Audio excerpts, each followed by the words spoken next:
Here we're entering into a very, very powerful API that Java provides. It's the Collections API. And what this is a way to do a lot of common operations for storing data. And it gives us all these particular tools, and we're going to introduce them to you starting with lists. The list family consists of many different types of lists. We have things called array list, linked list, even vector. And these are really, really good for if you want to access elements very frequently by using an index. The implementation, like array list, provides faster access if you know the index. If you want to store elements and you want to maintain the order that they're in, then again, lists are for you. So let's start with the old way of doing things. Here I'm going to have a string of days of the week.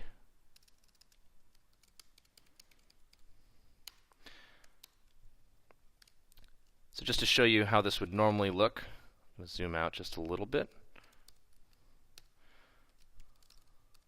So here, right, I have these elements. I do want the days of the week to maintain the order that they're in. Otherwise, I'm going to get very confused when my alarm goes off. Remember again that this here is not a block of code. It's just a shortcut way of defining an array. When we define a collection in Java, we use the special notation of using angle brackets like this.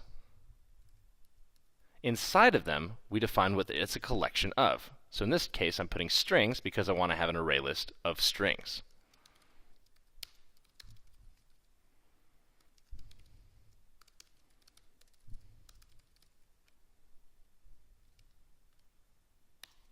Now it's red right now because it needs to import that. So I'm going to press Option Enter to fix that error. If you notice up here, it's now added array list to my import. You'll see that often as we go through these collections. So adding to it is as simple as actually just using this add method. I can add a string, I can do it again, and it will just put this one as the first element, or 0th element. It'll put this one as the second element, or first element position. So to make this equivalent to our days of the week,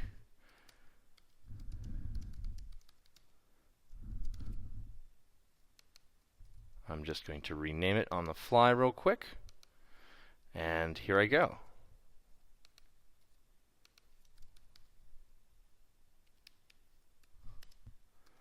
So now what would happen if I, for some reason, forgot about Wednesday?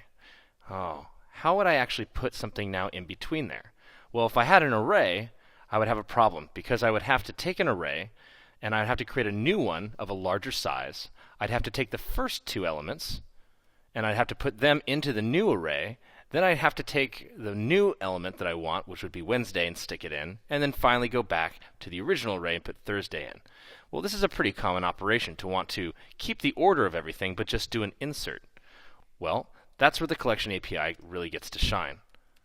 I can now just say position 2, Wednesday, and as you can see, it's asking for an index and an object, and I can insert it without having to write all that code.